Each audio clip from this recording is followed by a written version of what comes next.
Always grateful for his presence here. Ron Magill joins us weekly to talk about the animal kingdom, to inform and enlighten us. We always learn something around here. Thank you, Ron, as always, for making the time. I look forward here at some point in the not-too-distant future to doing a Moss event with you where you do that sex and the animals show. You bring it out. Baby. You bring it out of retirement here. Very popular, right? How long have you been doing that? Just Valentine's Day special. You've been doing that for how many years? Oh, probably 30 years, but I haven't done it for the last several because I retired it. I'm only going to bring it out of retirement for you. And so the audience will get to experience. It's very funny and very well done, and it's educational. So grateful as always for Ron making time for us. Greg Cody, you wanted to get us started off this week on asking Ron stuff. I did, Ron. How you doing? Pretty good, Greg. Missed you guys. I'm sorry I've been gone for a few weeks here. Hey, James Harden recently threw a large cake off a yacht, and it made me wonder how discerning are fish with what they eat. Would a fish automatically go to a cake? A fish will automatically go to something that splashes in the water, not to say that it would eat the cake. It might go to it just as an instinct when it makes the ripple in the water, not say they would eat the cake. Probably not. Unless it was, there's some fish like brim and stuff that like bread type products that might be eating it. But generally speaking, the carnivorous fish would not be interested in it. Fair enough. Ron, what fish has the best Fair diet, enough. and what fish has the worst diet? Fair enough. I mean, I digested his answer and took it as something that was legit. Right, but he's telling you it as fact, not like Like, fair enough, like you're negotiating and agreeing. It was an affirmation of what Ron said, in my opinion. Fair enough. Thank you. Yep. Ron, what fish has the best diet, and then what animal has like the worst diet that would have cheat days where they eat cake and stuff like that? They're all opportunistic feeders.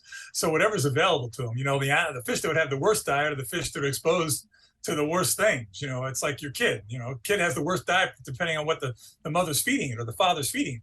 So the bottom line is it's what they're exposed to. Now, fish sometimes, if they get really hungry and they're exposed to something that's not good for them, and people are throwing garbage into the ocean and they're eating garbage, this is why we have animals with tons of plastic in their belly and things like that.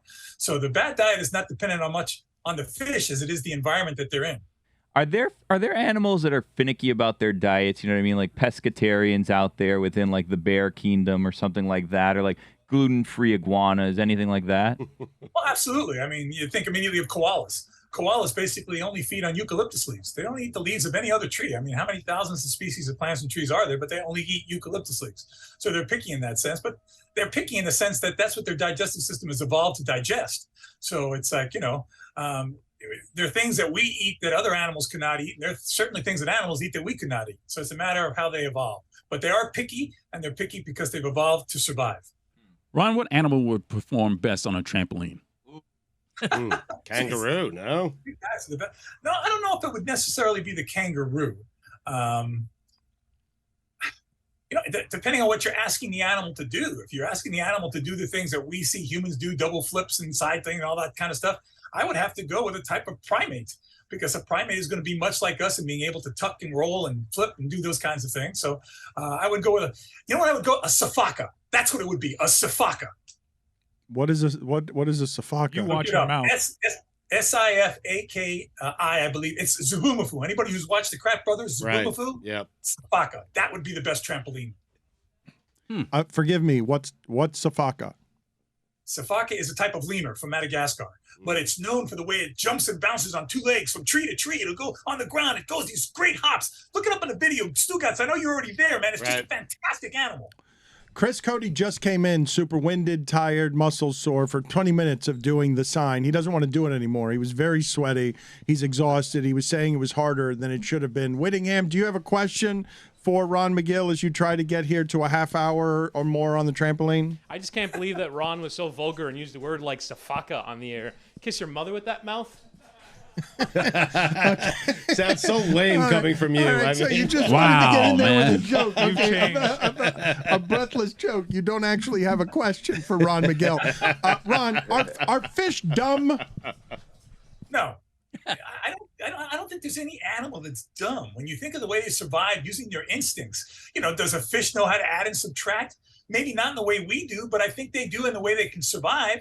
animals are instinctive. They're certainly a lot smarter than we are in their ability to adapt to wild environments. So, a fish probably looks at a human that goes into the forest or goes into the ocean and is drowning in the ocean saying, boy, that human's pretty dumb. Here I am swimming around eating all the food I want, living, but that human can't live, for more than a couple of days just floating in the ocean. So it depends on the perspective, Dan. The Safaka is the coolest thing I've ever seen in my entire great. life. The Safaka is pretty great. Guys, another thing you've learned on today's wonderful show. It's Dan pretty Le great. Batard, Have you ever seen a Safaka? Like, have you been? Are there animals that you have not seen that you want to see that you've never seen in the wild? In the wild, yes. I've never seen a Safaka in the wild. I've not been to Madagascar, and I've always wanted to see a snow leopard in the wild. Those are my two, and I guess being able to see a panda in the wild would be pretty cool too. Most everything else on my bucket list I've seen in the wild, but we're talking about a Safaka, a snow leopard, and a panda. Those would be, a Komodo dragon too. A Komodo dragon on the island of Komodo in Indonesia would be pretty freaking cool. Well, take us through that, though. Take us through the 4 of those adventures, because you have seen everything in the animal kingdom. And Ron, your wealth of knowledge doesn't have a lot of parallel in the industry. I've been telling people for a long time, we've lost our national wildlife people, and you are a voice here because you've seen almost everything. You've traveled the world and you know these animals and you care about these animals. And so when you describe those 4 things unseen, why are they special to see? First, Dan, I really appreciate those really kind words, but I haven't seen nearly everything. There's so much to see. But having said that, the Komodo Dragon, just getting there is an adventure in itself, because it's in a series of islands in Indonesia, which is kind of surrounded by like whirlpools. If you don't go the right way, it'll suck you down into the ocean. It's unbelievable. It's treacherous waters just to get to Indonesia. And then to watch a Komodo Dragon take down, they are now believed to be the 3rd venomous lizard. They weren't believed to, they're only believed to be 2 venomous lizards in the world, the Gila monster and the Mescalina lizard. But now they believe that Komodo dragon has venom that it actually will inject with its bite that comes out of its salivary gland. And what they do is they'll go after something like as big as a buffalo, man. They'll bite the buffalo, and this venom slowly takes effect. And then all these Komodo dragons come in, and they start ripping it apart after it dies. It's brutal. And then they let it rot for a long time, because the longer it rots, the more tender the meat gets. Full of flies, just disgusting. They can smell it from a long way away, and they'll just rip it apart. It's just fantastic to watch a lizard that can get to be 10 feet long, over 200 pounds, just rip this stuff apart. So that's number 1. Hold on a second. Hold on, Ron, if I may. I hear in the background a clearly exhausted Chris Whittingham. And just hold on a second. We'll get to your other thoughts. But Whittingham, where are you with this? Because this is now cruel, and you're more than a half hour in, and I hear you're laboring. And the last time I was out there, you're like, it's no problem. It's just there's this bone I feel like is going to break back here. Yeah, I have shitty ankles, Dan. I've had multiple ankle injuries throughout my life, so it's just generally not the best thing to do with crappy ankles. Try to put a little flair on it, though. Smack the ceiling, maybe have the mic go behind me, that sort of thing, Just something to Showtime. make it more Showtime. visually appealing. Showtime Witty on Entertain the trampoline. yourself, Yes, height of entertainment. You're exhausted. Well, do you have any questions for Magill? You're not producing the show right now. All of this was not a great idea. I don't have a lot of questions. I just fully support the segment, Okay, Dan. thank you, Whittingham. I appreciate your thoughts. Go ahead. Tell us more about why it would be special to see the Safaka in the wild. Well, because this is an animal that's incredibly rare. Madagascar is, basically this world in itself when it comes to wildlife. There are animals found there found nowhere else in the world. And the Safaka, when you see the dexterity, that thing has, first of all, jumping along the ground, dancing, and then going from tree to tree, the balance, the incredible balance and dexterity that animal has. And you can't help but love the face. It's got those big eyes, little snout, and it's got, I don't know, I guess I was probably, affected when watching Zubumafu on the Krat Brothers, which is a great series, great educational nature series for kids. Yep. So that was another big thing. Madagascar, that animal. Now, the snow leopard, come on, guys. You've always known that after the harpy eagle and the cheetah is probably my favorite animal on the planet. Well, nobody sees those, though, right? Those never get seen. There's like very little video of the snow leopard. Nobody and never are 2 big words, Dan. It's very incredibly rare. But I want to be part of that rare club. That's a dream of mine. Now, I'm 63 years old now, so I don't know if I'm going to be able to get up there. It's high altitude, a lot of climbing, a lot of, physical exertion to get there, but still a dream of mine. But what if it kills you? It's not going to kill me.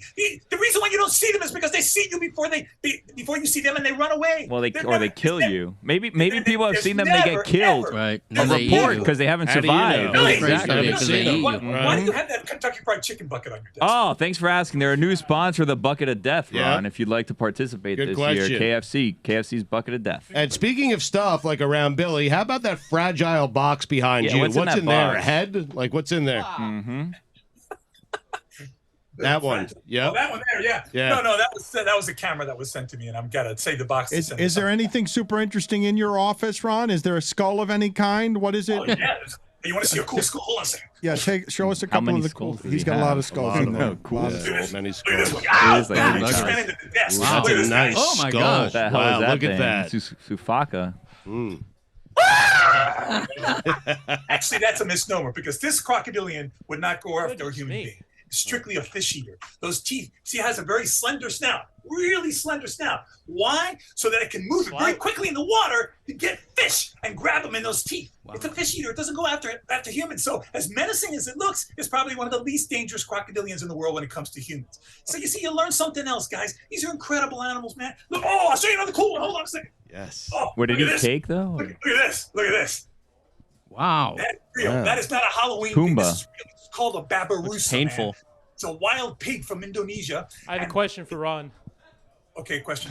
Oh, he's in the middle of something. Go ahead. He was in the middle of showing us Babirusa. something, Woody. but Babirusa. Go ahead, Woody. Go ahead. I'm sorry we What the hell interrupted happened you. there? I mean, You're looking at skulls, Woody. This is hilarious. You're excited about it. We Go think. Jill ahead. signed No, it. no, no, Babirusa. He was doing That's a the little, weirdest thing. a little I mean, teaching segment for us, but Oh, go by ahead. the way, Woody. that crocodilian is called a gavio or a gharial. It's from India, very rare but incredible crocodile. Yeah, but Woody This has a is question, babirusa. Ron. What's Woody's question? My question is, you told me today that you couldn't do 10 because there was something going on with a giraffe at the zoo. What was going on with the giraffe at the zoo? We had a baby giraffe born, the 57th giraffe Congrats. born in the history of the zoo. And today was his first day going out on the exhibit with the herd. I got some great pictures. For those of you listening, go to my Instagram at Ron McGill Wildlife. I'll be posting pictures of the baby the first day out on the exhibit where you can see it out there with its parents and its whole family. The thing is so flippin' cute. I had to be there for the first moments when it comes out into the exhibit to catch those moments. I could kill that baby giraffe. Oh, God. what? Are you serious? You might. I'm just saying I could. I mean, you kill him, baby. Right. If he wanted to. You have that's any all he's giraffe saying. skulls? You said I couldn't kill a full grown. How many days old does a baby giraffe have to be before Chris Cody can no longer kill it with a knife in a fight? Well, this one would be more like level. How He's would stabbing that down. work, Ron? Yeah. How long? But how old does a baby giraffe have to be before you cannot kill it as a human being like Chris Cody? Not answering that question. What do you mean you're not answering it? I'm not gonna kill it. Then why do you want to ask? Just, I'm we just want to know. curious. Yeah. You said I couldn't kill an adult giraffe, so I want to know That's when. right. You couldn't kill an adult At what- giraffe by going underneath it with a little steak knife and going So no, you couldn't do that. So I could kill a baby giraffe up until he's how old? Yeah, no, you could kill a baby giraffe, and then I'd put that on the internet, and everybody in the world will hate you. And then you Okay, hold the come skull on. and tell us. All the right, story. all Tattletale. right, Jesus. You're the one holding up skulls. skulls. Tattletale. What do you think in Exactly. front of you? All these All right, animals hypocrite died over naturally. here. These animals died naturally. Nothing Allegedly. was killed, and when they died, I saved the skulls because when I go to schools, you know, when a kid touches this stuff, there's a connection that happens, man. You want to get people connected to nature. That's the way you learn about stuff. That's Get rid of- amazing, Ron. What you have there, I want to do it every week. Okay, we'll go through your office and you'll explain what these things are. How to many you. more skulls do you He's have, got a lot Ron? of them, Yeah. right? He's got a lot I of have them. that many more skulls, guys. Any I human know. skulls? The House of No, Skulls. my wife, I had one, but my wife wouldn't let me keep it. You had a human skull? Yeah. Why? Yeah, explain. How did one go to Part of a acquire primate that? series that I had. I went everywhere from Stole it from my marsupial apartment. up all the way to chimp, gorilla, orangutan, and human. Wow.